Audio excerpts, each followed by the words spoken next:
할렐루야.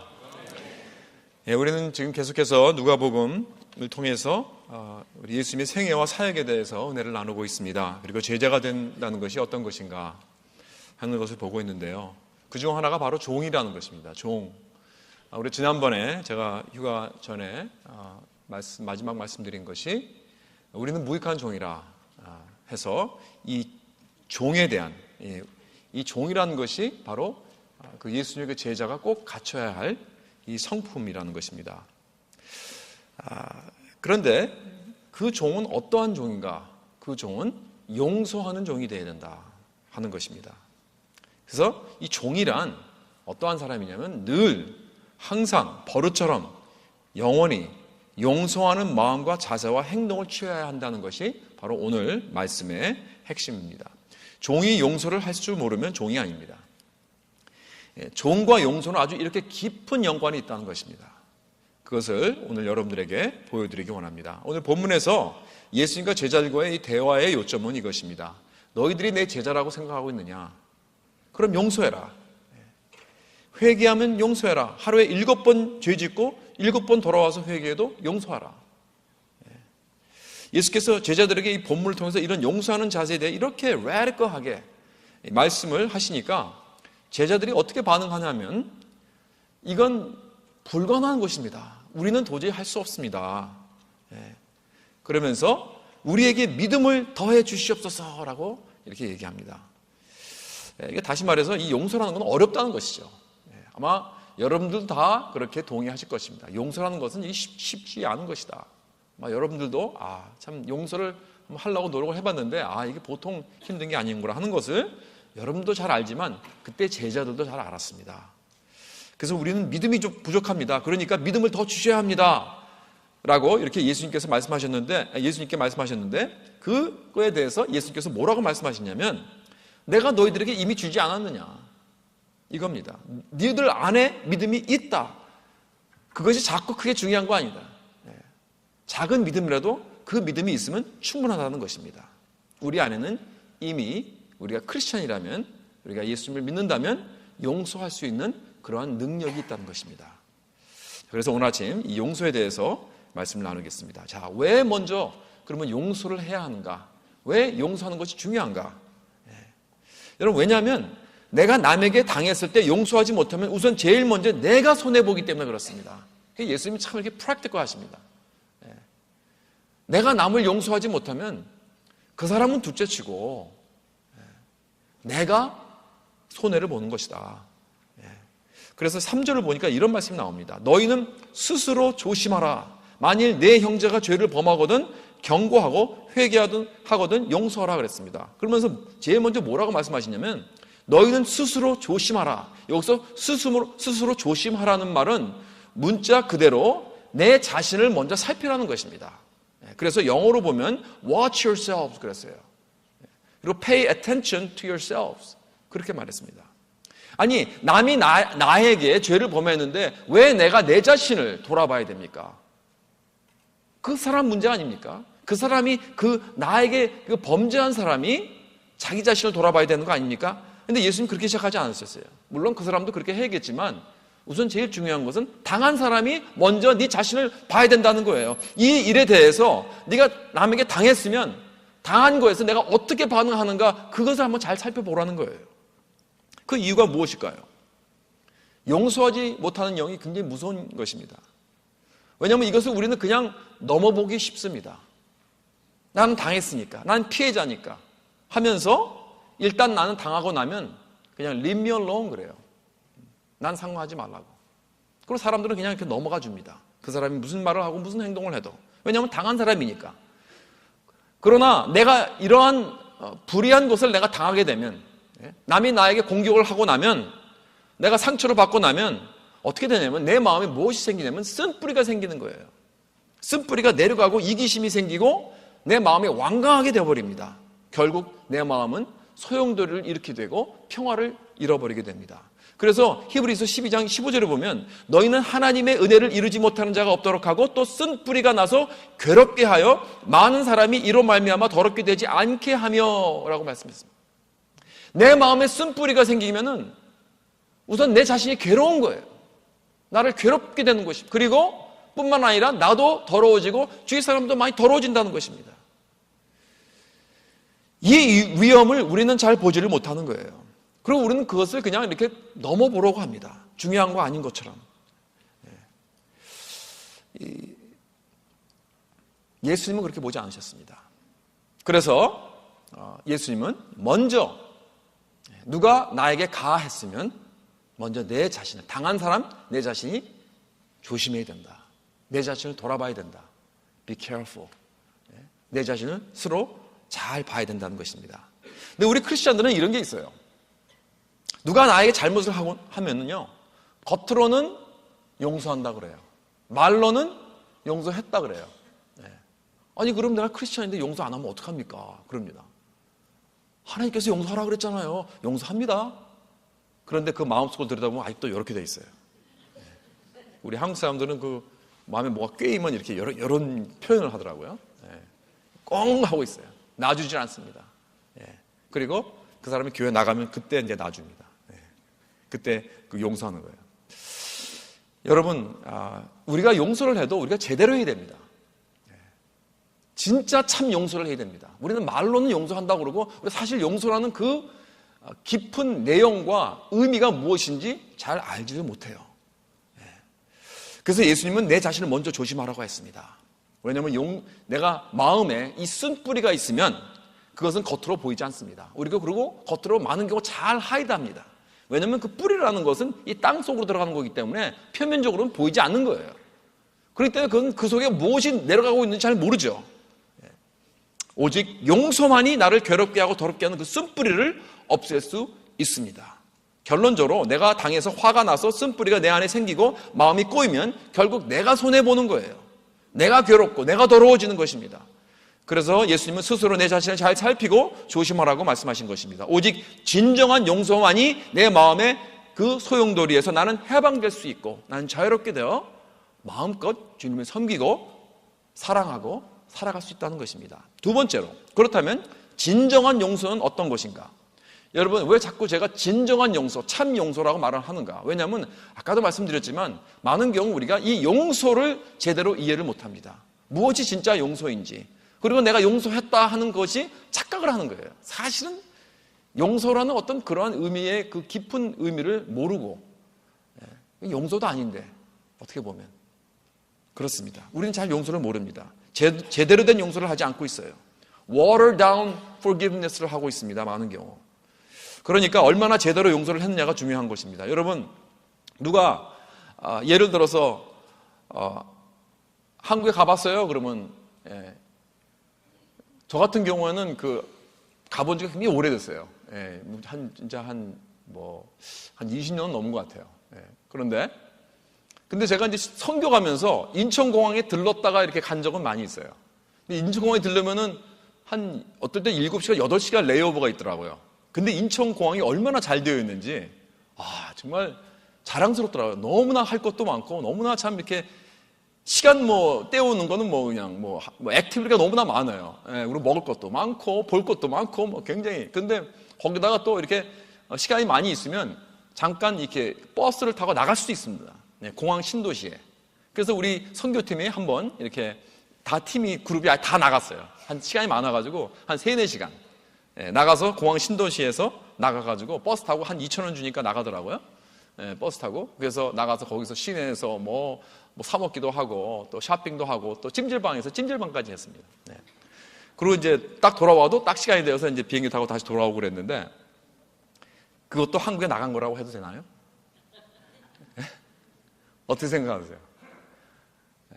나간 건 나간 것 같은데, 그런데 내가 한국에 나갔다 그러면 적어도 서울에 가서 한강다리도 구경도 하고 명동거리도 한번 걸어보고, 또 남산 위에 다 올라가서 그 시내를 쫙 내다보면서 빨간 니온 십자가를 세워보기도 하고 말입니다. 민석촌도 가보고, 그렇죠? 창경원도 가보고 이래야 되지 않겠어요? 그런데 제가 간 것은 그건 수박 겉핥기 정도밖에 안 되는 것 같아요. 그렇죠? 근데 많은 경우요, 여러분 진짜 용서해 보셨습니까? 하면 용서해 봤는데요. 그런데 혹시 그게 진짜 용서인가요?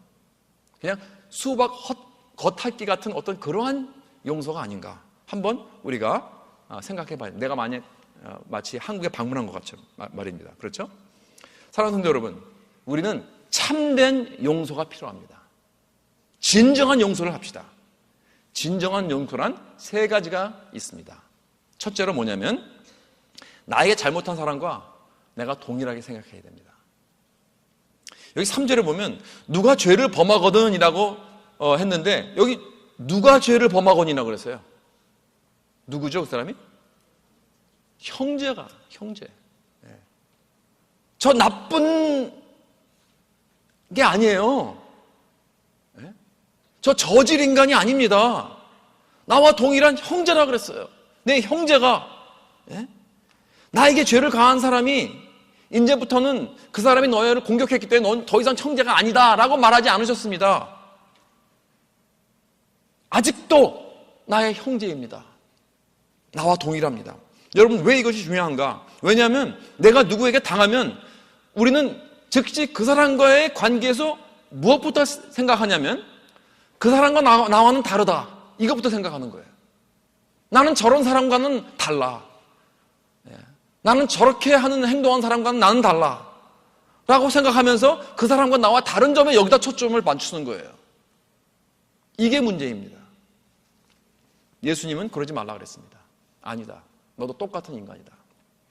옛날에 2차 대전 때 그 일본이 하와이를 폭격하고 미국이 이제 일본에게 전쟁을 공식적으로 선포하고 나서 시작했을 때 미국에 사는 그 일본인들이 한 수십만 명이 있었는데 이 Japanese American들 그들을 다 수용소로 몰아넣었습니다.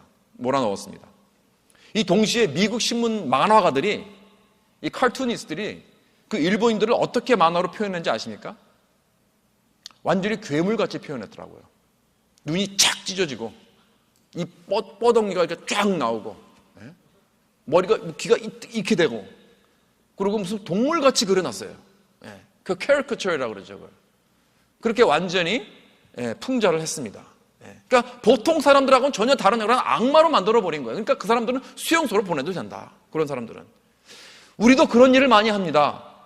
나에게 잘못한 사람을 완전히 마귀 취급을 하는 거예요. 완전히 나쁜 악마로 취급을 해요.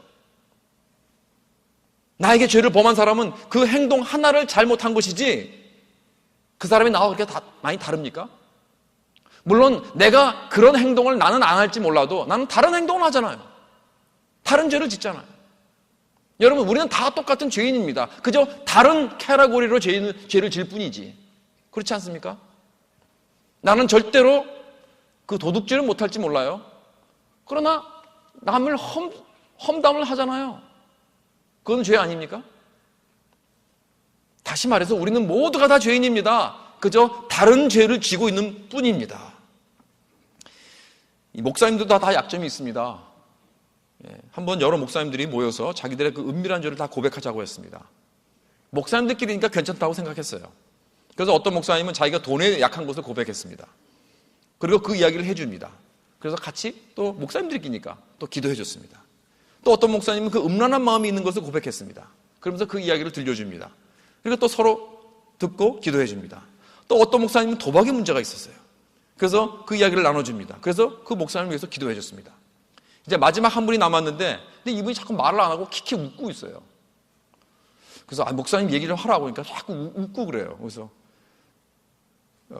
목사님의 죄는 뭡니까? 좀 얘기 좀 해보세요. 그러니까 이분이 뭐라 그러냐면 사실요 제 약점은 요 입이 가벼운 것입니다. 빨리 나가서 이 짜릿한 비문들을 퍼뜨리고 싶어 죽겠습니다. 여러분 뭡니까? 포인트는 뭐냐면 우리 모두가 다 똑같다는 것입니다. 다 각자의 약점이 다를 뿐입니다. 다 동일합니다. 그래서 진정한 용서란 첫 번째로는 나에게 죄를 진 사람과 동일하게 생각해야 된다는 거예요. 나도 같은 죄인이다. 나도 그 사람은 내 형제다. 이겁니다. 그 사람을 다르게 생각하지 마세요. 그 사람을 익스클루드 하려고 하지 마세요. 절대 커뮤니티에서 익스클루드 하면 안 됩니다. 포함해야 됩니다. 다른 사람 아닙니다. 두 번째로는 우리가 진정한 용서를 했다는 것은 상대방의 죄값을 내가 갚는 것입니다. 그 사람이 갖게 하지 말고. 용서한다는 것은 이 단어, 이 자체, 이 forgive라는 단어는 사실은 이거는 이 경제적인 단어입니다. 그래서 누가 빚을 졌을 때 빚을 완전히 이렇게 캔슬해 줄 때, 빚을 탕감해 줄 때 쓰는 용어입니다. Forgive debt라는 그런 말을 씁니다. 그래서 주기도문에서도 영어로는 Forgive our debts as we have forgiven our debtors 그렇게 말을 하죠. 그러니까 우리에게 빚진 자를 우리가 탕감해 준 것 같이 나의 빚을 주여 탕감해 주시옵소서라는 그러한 의미입니다. 그러니까 왜 그랬을까요? 왜 이러한 이 경제적인 용어를 썼을까요? 왜냐하면 누가 나에게 죄를 범하면 예를 들어서 뭐 나에게 사기를 쳤다든가 뭐 나를 이용했다든가 나에게 나쁜 짓을 해서 나에게 마음의 상처를 주었다면 그것은 마치 그 사람이 나에게 빚진 거와 다름이 없습니다. 물론 돈으로는 빚을 진 게 아니라 할지라도 감정적으로 빚을 졌어요. 나에게 고통을 주었으니까. 그렇죠? 내가 고통을 지금 받고 있으니까. 그래서 그 고통이 바로 현찰이 되는 것입니다. 그래서 당한 사람은 이 강한 사람에게 항상 어떤 느낌을 가지고 있냐면 You owe me 이거예요. 네가 나한테 잘못을 했으니까 You owe me예요. 그리고 이것을 어떻게 하면 갚아주려고 그 고통을 다시 return 하려고 우리는 마음을 먹습니다. 그걸 뭐라 그러죠? 그걸 보복이라고 그러죠. 보복. Get back at him. 그렇죠? 그 고통을 돌려주고 싶은 거예요. 이게 바로 우리의 내추럴한 그런 리액션입니다. 내가 당하고 나면 너도 한번 당해봐라. 그래서 우리 크리스찬들은 그래도 우리가 보복하지 말라 했으니까 직접 보복은 안 하죠. 그러나 하나님이 하실 수 있잖아요. 하나님이 좀 저 사람의 그 삶을 좀 어떻게 좀 완전히 그냥 싹 밑바닥으로 그냥 내려가게 했으면 하면서 아니면 저 사람이 뭐 이렇게 뭐 병이 걸리든지 쫄딱 망하든지 뭐 이런 거를 사실 속으로 바라고 있습니다. 기도는 안 할지 몰라도 바라고는 있는 게 바로 우리 인간의 심정입니다. 그러니까 나에게 고통을 준 사람의 그 빚을 갚게 원하는 거예요. 그래서 나에게 잘못한 사람이 그 사람이 당하게 되면 어떻게 되죠? 우리는 마음이 고소한 마음이 생깁니다. 뭐 겉으로는 그러지 않을지 모르겠어요. 겉으로는 안 됐다 참 쯧쯧쯧 그러면서 뒤에 가서 막 화장실 들어가서 막 배꼽을 잡으면서 웃고 막 이런 경우 있었나요? 혹시? 그런 경우 있었습니까? 웃지 않으신 거 보니까 저만 그랬나 봅니다. 어쨌든 여러분 이 참 용서라는 것은 우리가 이러한 마음을 갖는 것, 그 사람에게 다시 고통을 돌려주는 것, 그렇게 되면 내가 기분이 좋아질지도 몰라도 여러분 절대로 이것은 영적으로 나에게 도움이 되지 못합니다. 이건 영적으로 위험한 것입니다. 좋은 것이 절대 되지 못해. 나의 꼬인 마음, 이 꼬인 마음이 더 꼬여집니다. 기억하시기 바랍니다. 나에게 정신적으로 빚진 자가 이렇게 고통을 당하면서 빚을 갖게 되면 내가 마음이 편해질 것 같지만 절대 그렇지 않습니다. 오히려 나의 그 쓴뿌리는 더욱더 거기에다가 물과 영양을 줘가지고 더 깊이 자라고 있어요. 그렇습니다. 이게 바로 영적인 사실입니다. 참 용서라는 것은 그 사람이 갚게 하지 말고 대신 내가 그 사람의 빚을 갚아주는 것입니다. 그래야 진정한 용서를 한 것입니다. 물론 쉽지 않습니다. 힘들죠. 자, 그럼 어떻게 내가 그 사람의 빚을 갚아줄 수 있는가? 어떤 사람이 나에게 죄를 가했을 때 내가 하고 싶은 충동이 있죠. 그 사람이 내가 고통을 주고 싶죠. 그 사람의 화를 내고 막 그 사람을 소리소리 그 사람에게 막 윽박지르고 어떨 때는 막 때려주고 싶고 막 그러한 감정이 생길 것입니다. 그러나 그것을 참으라는 거예요. 참으세요. 참게 되면 어떻게 되죠? 내가 고통스럽습니다. 그렇죠? 내가 마음이 아픕니다. 그러면 그럴 때 내가 그 사람의 빚을 갚아주는 것입니다. 그 사람의 고통을 돌려주는 것이 아니라 차라리 내가 그것을 참음으로 인하여 고통을 겪는 거예요. 그러면 내가 그 사람의 빚을 갚아주는 것입니다. 나를 공격한 사람에게 또 내가 남들에게 막 소문을 퍼뜨려가지고 그 사람이 이런 나쁜 행동을 했다고 막 소문을 퍼뜨리면 그 사람의 위신은 내려가겠죠. 그렇죠? 그 사람의 평판은 막 내려가겠죠. 그러나 그런 일을 내가 하고는 싶어도 하지 마세요. 참으세요. 그렇게 되면 내가 하고 싶은 일을 안 하기 때문에 내가 힘이 들어질 것입니다. 고통스러울 것입니다. 그러나 그럴 때 바로 내가 그 사람의 고통을 갚아주는 것입니다. 여러분 간단하게 말해서 그 사람이 나에게 공격했지만 난 보복하지 않습니다. 보복하지 않으면 고소한 느낌은 없을지 몰라도 내가 더 정신적으로 아플지 몰라도 그때 나는 그때부터 나의 이 쓴뿌리를 이제 바짝바짝 말리게 하는 것입니다. 더 이상 여기에다가 뉴트리션을 주고 물을 주지 않는 거예요. 그러한 내 안에 있는 이 쓴뿌리, 내 안에 있는 이 분노와 증오심에 더 이상 불을 붙이지 않는 것입니다. 그러니까 그 화불은 이제 시간이 좀 지나면 이제 꺼지게 되어 있어요. 물론 시간이 가야 되죠. 물론 이게 쉽지는 않습니다. 그러나 결국 난 마음의 꼬임에서 풀려나고 자유하게 됩니다. 그래서 그 자유함을 가지고 마음껏 주님을 섬기고 마음껏 주님께 영광을 돌리고 마음껏 내 형제 자매들을 용서하고 사랑할 수 있다는 것입니다. 여러분, 누가 나에게 잘못을 하면 그 잘못에 대한 고통을 누군가는 지불해야 됩니다. 그 사람이 지불하든지 아니면 내가 지불해 주든지 누군가는 지불해 줘야 됩니다. 그러나 내가 자유하게 되려면 내가 지불해 주어야 합니다. 그러지 않으면 나의 마음은 항상 꼬여 있어요. 그리고 그 용서를 하지 못함으로 인해서 괴로움과 더러움에서 나는 벗어나지를 못합니다. 이렇게 그 사람의 빚을 갚아주는 것이 참된 용서인 줄 믿으시기 바랍니다. 세 번째로, 참된 용서를 하는 것은 나에게 잘못한 사람의 선을 구하고 축복을 비는 거예요. 그러니까 이건 한 치 더 나가는 거죠. 그 사람을 참고 견디는 것뿐만 아니라 한 치 더 나아가서 그 사람의 선과 축복을 내가 구합니다. 그 사람을 도와주는 거예요. 여러분, 내가 먼저 그 사람과 동일하게 여기고 또 그 사람의 빚을 내가 갚아줄 때 이 첫 두 가지를 내가 할 수 있으면 난 세 번째를 할 수 있는 자유를 가지게 됩니다.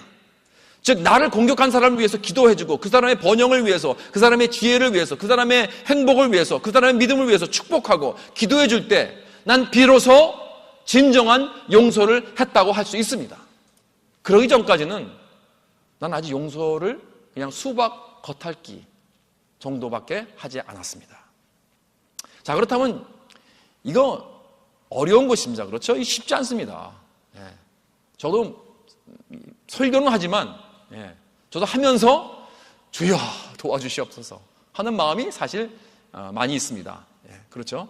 그러나 어떻게 하면 이런 용서의 능력을 우리가 얻을 수 있는가?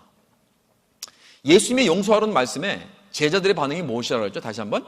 우리는 할 수 없습니다. 이건 불가능한 것입니다.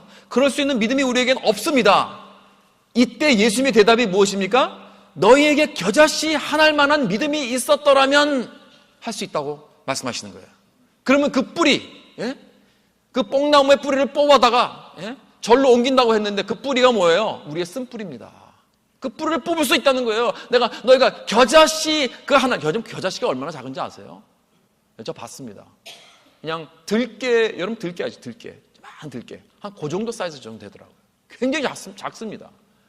그런 작은 씨만한 믿음이 있더라도 이건 뭐냐면, 무슨 뜻이냐면, 너희들이 복음을 믿는 믿음이 조금이라도 있다면, 복음이 무엇인지 조금이라도 너희들이 이해한다면, 예수님이 어떤 일을 하셨다 하는 것을, 예수님이 누구시고 어떤 일을 하셨다는 걸 조금이라도 내가 이해한다면, 이런 것들에 대한 믿음이 이 겨자씨 하나일 만한 믿음이 있다면 예수님께서는 하신 말씀이 너희는 용서할 수 있다는 거예요.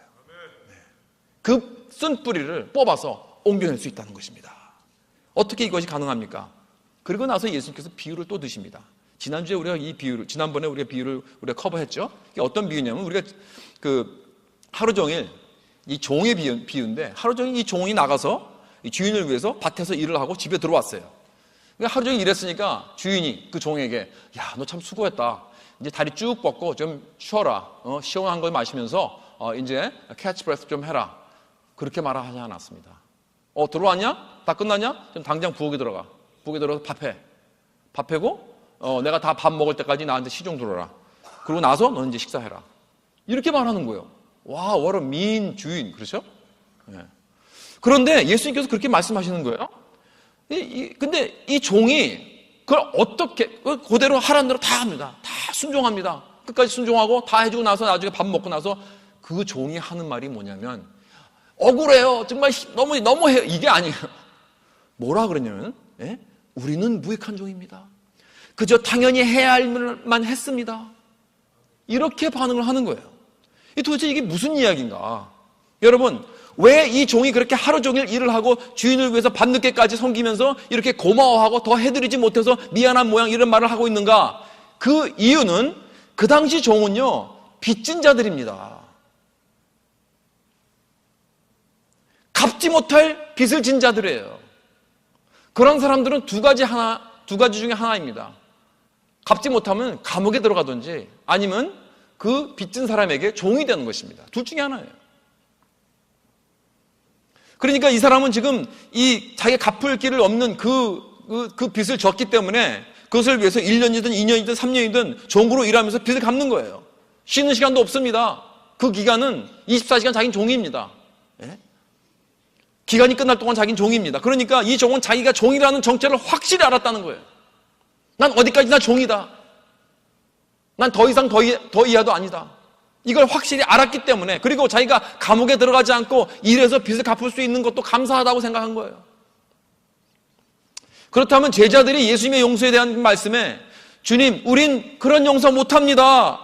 우린 믿음이 부족해요 라고 반응을 했을 때 이 종의 비유를 주신 이유는 이것입니다. 너희들은 종이라는 것을 잊지 말아라. 어디까지나 종이다. 빚진 종이다. 주인은 따로 있다. 너희들이 만약에 나는 이 사람 용서 못해요 라고 한다면 그건 주인 행사하는 거다. 이것입니다. 사랑하는 성도 여러분, 이것을 기억하시기 바랍니다.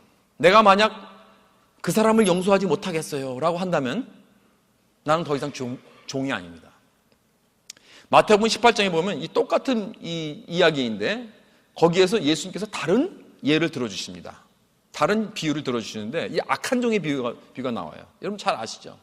어떤 임금이 있었는데, 이 종이 있었는데, 임금이 이 종이 1만 달란트라는 이 이건 뭐 상상할 수 없는 그런 금액이에요. 그 빚을 지고 있었는데 그걸 그냥 불쌍해서 탕감해 줬어요. 그런데 이 악한 종이 자기가 그 많은 빚을 탕감해 받고 나가면서 자기한테 불과 몇 불 정도 빚을 진 사람을 목을 잡고 갚아내라고 막 그래서 그 사람이 못하겠다 그러니까 제발 살려달라고 애걸을 하니까 감옥에 집어넣어 버렸습니다. 네. 여러분, 왜 예수님께서 이 비유를 주신 것인가? 만약에 내가 남을 붙잡고 용서하지 못하겠다 하면 내가 종이라는 사실을 잊어버렸다는 뜻이에요. 그리고 이 악한 종같이 나는 임금에게 방금 갚을 수 없는 큰 탕감의 그 빚을 탕감받았는데 이 큰 용서를 받은 자가 형제의 빚 그 몇 푼 안 되는 평생의 빚을 탕감해 주지 못하는 이런 악한 종과 다름이 없다는 것입니다. 그런데 이 임금이 이 종의 1만 달란트의 빚을 탕감했다는 것, 그건 누가 갚은 것입니까? 그 돈이 없어졌습니까, 그냥? 아니에요. Somebody had to pay. 누가 그것을 pay 했어요. 누굽니까, 그게? 임금이 합니다. 임금이 pay 하셨어요. 다시 말해서 모든 만물의 주인 되시는 예수 그리스도가 인간으로 땅에 오셔서 종이 되셨기 때문에 내가 갚을 길 없는 나의 빚을 갚아주신 것입니다. 우리가 죄의 빚을 그에게 다 줬어요. 그런데 그분이 나 대신 십자가에서 나의 모든 빚을 다 짊어지시고 십자가에서 죽으셨습니다. 그리고 십자가에서 마지막으로 하신 말씀이 뭐예요? 다 이루었다. Paid in full, tetelestai. 다 이루었다. 이것은 상업 용어입니다. 예수님이 나 대신 모든 죄의 빚을 다 이미 지불하셨다는 말씀입니다. 할렐루야. 그렇다면 내가 어떻게 하면 남이 나에게 진 죄의 빚을 용서할 수 있을까요? simple. 간단합니다. 예수님을 바라보세요. 예수님을 바라보세요. 그 방법밖에 없습니다. 남을 용서하기 어렵습니까? 우리는 용서의 가장 아름다운 모습을 바라볼 수 있어요. 여러분, 이 세상 사람들이 용서하는 모습은요, 아름답게 생각합니다. 야, 정말 아름답다. 그래서 TV에서도 뉴스에서 이렇게 용서하는 모습을 이렇게 가끔 보여주면요, 아, 정말 아름답다. 그런 생각을 들게 합니다. 그런데 반면에 용서 못하는 것은 얼마나 어글리한지 모르겠습니다. 용서가 얼마나 아름다운 것인가를 보여주는 한 스토리가 있습니다. 오래전에 미국 남부 지역에서 빙고라는 사람이 어떤 죄를 짓고 3년 동안 뉴욕의 형무소에서 나와서 이제 버스를 타고 플로리다 집으로 돌아가고 있었습니다. 그럼 너무나 부끄러운 일을 저질렀기 때문에 3년 전에 감옥에 들어가기 전에 아내에게 얘기를 합니다. 이제 나를 잊어버리고 다른 사람과 결혼을 하라고 권유했습니다. 그리고 소식이 끊겼습니다. 그런데 출감일이 가까워져서 이제 아내에게 편지를 다시 띄웠습니다. 내가 차를 타고 우리 마을을 지나갈 때 만일 당신이 나를 다시 받아준다면 마을 입구에 있는 참나무에 노란 리본을 하나 매달아 주세요. 그것이 나를 다시 받아주는 표시인 줄 알고 집에 난 들어갈 것입니다. 그러나 만일 리본이 없으면 이미 당신은 다른 사람과 결혼한 줄 알고 이제 지나쳐 가겠어. 버스가 이제 거의 다 이 고향 마을에 도착하게 되었습니다. 같이 타고 가던 사람들이 이제 친해져서 이 남자의 딱한 이야기를 알게 되었습니다. 그래서 빙고는 사람들이 고백을 합니다. 나의 몸은 추록했지만 나의 마음은 아직도 갇혀 있습니다. 오직 노란 리본만이 나를 풀어줄 수 있는 것입니다. 버스가 점점 그 동네에 가까이 가면서 같이 탄 사람들도 함께 초조해졌습니다. 모두 창밖을 바라보면서 그 참나무가 나오기를 기다렸습니다. 빙고는 도저히 볼 수가 없어서 머리를 숙이고 눈을 감고 있었습니다. 그런데 갑자기 버스 안에서 함성이 울려 터집니다. 와! 사람들이 박수를 치고 난리 났습니다. 놀라서 빙고가 눈을 들어 창밖을 내다보니까 그 참나무가 나왔는데 그 나무는 노란 리본이 한 개 붙은 게 아니라 수백 개로 완전히 장식을 했다는 거예요. 이 얼마나 아름다운 용서의 모습입니까? 사랑하는 성도 여러분, 이 예수님의 십자가가 그 나무는 바로 이렇게 아름다운 것입니다. 하나님은 우리가 아무리 갚을 길 없는 큰 죄를 지어도 우리가 주님 앞으로 돌아오기만 하면 다 탕감하고 받아주십니다. 왜냐하면 그 십자가에서 그 나무에서 다 폐해 주셨기 때문입니다. 그 십자가 나무는요, 노란 꽃이 100개가 아니라 1000개가 아니라 수만 개로 화창하게 늘 피어 있습니다. 예수님을 바라보세요. 그러면 나는 다시 종이 될 것입니다. 십자가 나무를 바라보세요. 나는 용서의 능력을 얻게 될 것입니다. 복음 앞에서 난 절대로 주인 행세를 할 수 없을 것입니다. 예수님의 그 아름다운 용서의 십자가를 바라보고 용서의 능력을 내가 소유하여서 내 안에 꼬여있는 이 쓴 나무를 다 뽑아버리고 자유함을 가지고 살아가는 저와 여러분 되시길 주님의 이름으로 축원합니다.